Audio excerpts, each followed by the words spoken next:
तो फ्रेंड्स, अब शुरू करते हैं डे 7 का लेसन। तो फ्रेंड्स, डे 7 में हम एआई की बेसिक अंडरस्टैंडिंग और जो अभी तक सीखे उसका रिवीजन असेसमेंट करते हैं।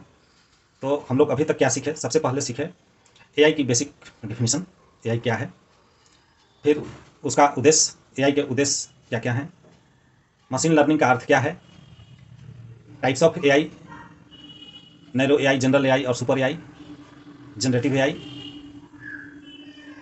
फिर सीखे हम लोग रोज़मर्रा की ज़िंदगी में एआई का उपयोग। उसके बाद हम लोग जाने एआई के फायदे और संभावित नुकसान पहचानना, यूट्यूब जैसे प्लेटफॉर्म में एआई की भूमिका, गूगल मैप में एआई की भूमिका, फेस अनलॉक में एआई की भूमिका। ये सारे चीज़ हम लोग जाने हैं और सीखे हैं अभी तक। तो अपने जीवन में एआई के प्रैक्टिकल उपयोग अब कहाँ कहाँ और किस लिए करना है, अब इसकी जानकारी अब आपको हो चुकी है। तो भाई, अब हम लोग क्विज करते हैं। एआई यानी आर्टिफिशियल इंटेलिजेंस, कृत्रिम बुद्धिमत्ता, एक ऐसी तकनीक जिसमें कंप्यूटर या मशीन को कुछ ऐसे काम करने योग्य बनाया जाता है जिसमें सामान्यतः इंसानी इंटेलिजेंस की जरूरत पड़ती है। जैसे सवालों का जवाब देना, तस्वीर पहचानना, आवाज़ पहचानना, भाषा को समझना, रिकमेंडेशन देना, प्रिडिक्शन करना, कंटेंट जनरेट करना, ये सारे चीज़ एआई करता है या एआई की मदद से हम लोग करेंगे। जो हम लोग यूज करेंगे एआई, उसका एग्जांपल है chat GPT, Google map, YouTube recommendation system और वॉइस असिस्टेंट आदि। ये हम लोग डे 1 का चैप्टर से सीखे थे। डे 2 में एआई कैसे काम करता है वो चीज़ हम लोग समझे थे।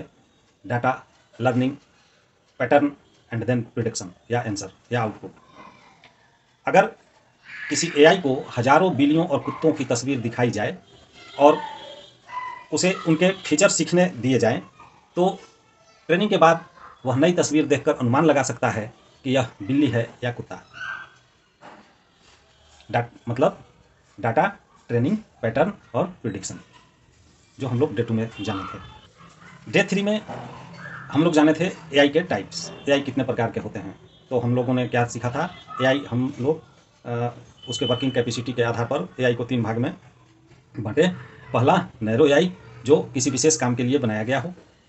एग्जाम्पल उसका था YouTube recommendation, face recognition, spam filter, voice recognition.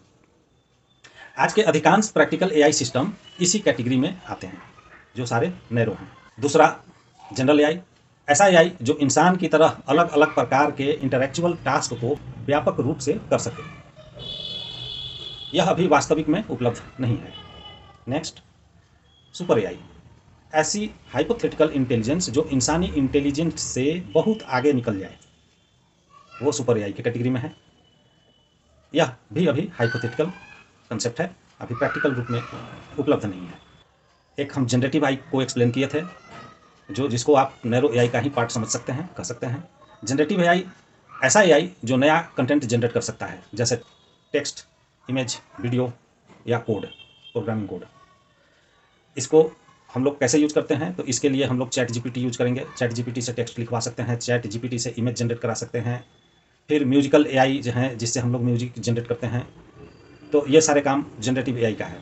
Generative AI का एक एप्लीकेशन या कैपेबिलिटी एरिया है। डे 4 में हम लोग देखे थे एआई का इस्तेमाल किन किन फील्ड में, किस किस क्षेत्र में इसका इस्तेमाल हो रहा है। तो हम लोग क्या देखे थे?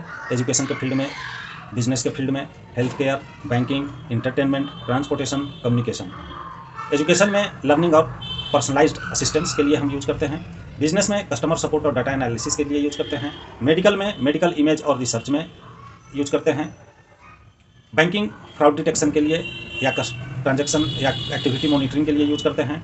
इंटरटेनमेंट में रिकमेंडेशन सिस्टम आप देखें, कंटेंट जनरेट करने के लिए कर सकते हैं, या आप रिकमेंडेशन सिस्टम का यूज हम लोग देखें यूट्यूब वगैरह में। ट्रांसपोर्टेशन में नेविगेशन और रूट ऑप्टिमाइजेशन के लिए हम लोग जैसे मैप यूज करते हैं, वो सारा काम ट्रांसपोर्टेशन के अंदर है। और कम्युनिकेशन में हम लोग ट्रांसलेशन या राइटिंग असिस्टेंस के लिए यूज कर सकते हैं। डे 5 में हम लोग देखे थे एआई का प्रभाव, एआई के पॉजिटिव इम्पैक्ट को, जैसे समय की बचत, प्रोडक्टिविटी बढ़ाना, automation, learning, creativity, research, communication को आसान बनाना, ये सारे चीज़ हम लोग देखे थे। नेगेटिव या रिस्की इम्पैक्ट भी हैं, जैसे गलत जानकारी, प्राइवेसी कंसर्न, कुछ जॉब या टास्क का ऑटोमेशन, एआई पर अत्यधिक निर्भरता, फेक इमेज, वीडियो, गलत तरीके से एआई का उपयोग। इसलिए हमें एआई से डरने के बजाय रेस्पॉन्सिबल एआई यूज सीखना चाहिए। और अब लास्ट डे 6 में खास तौर पर ऐसा देखा कि एआई हमारे दैनिक जीवन में कैसे मदद करता है। जैसे काम, ईमेल ड्राफ्ट करना या कोई डॉक्यूमेंट तैयार करने में सहायता करता है। पढ़ाई में कोई कठिन टॉपिक है तो उसको सरल बनाता है। व्यवसाय में आइडियाज़ दे सकता है, कस्टमर कम्युनिकेशन कर सकता है। क्रिएटिविटी में इमेज बना सकते हैं, वीडियो बना सकते हैं, स्क्रिप्ट लिख सकते हैं, कंटेंट का आइडिया जनरेट कर सकते हैं। रिसर्च में इंफॉर्मेशन ऑर्गेनाइज करने में सहायता करेगा। कम्युनिकेशन में जैसे ट्रांसलेशन करना हो, किसी एक लैंग्वेज को दूसरे लैंग्वेज में कन्वर्ट करना हो या किसी तरह का राइटिंग करना हो तो उसका असिस्टेंस एआई कर सकता है। अभी तक ये हमारा डे 1 से लेकर के डे 6 का समराइज था, जो हमने पढ़ा, जो हमने सीखा। अब हम चलते हैं क्विज की तरफ। ये क्विज मतलब ऐसा कुछ नहीं है कि आपको एग्जाम पास करना है और ये करना है, मतलब आपके अपने बेटर अंडरस्टैंडिंग और मेमोरीज के लिए ये है। तो हम कुछ क्वेश्चन देते हैं, आप उसका आंसर करेंगे। पॉसिबल हो तो आप उस क्वेश्चन का आंसर कमेंट में लिख करके भेज सकते हैं। क्वेश्चन ऐसा होगा जो विद्यार्थी को कंसेप्ट समझकर आंसर करना पड़ेगा। एआई का पूरा नाम क्या है? Advance internet, automation, information, artificial internet, artificial intelligence. अब आपको कमेंट में आंसर करना है। स्टूडेंट को केवल एआई के बारे में पढ़ना नहीं है, बल्कि अपने जीवन में एआई को पहचानना भी है।